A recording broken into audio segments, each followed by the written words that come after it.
ভোরের হাওয়া হিম বাতাসে, লাউয়ের ডগায় দোয়েল, ঘরের কোণে খাঁচার ভেতর ডাকছে বসে কোয়েল।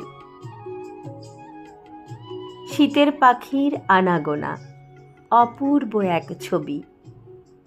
দূর গগনে আলোর দিশায় উঠল জেগে রবি।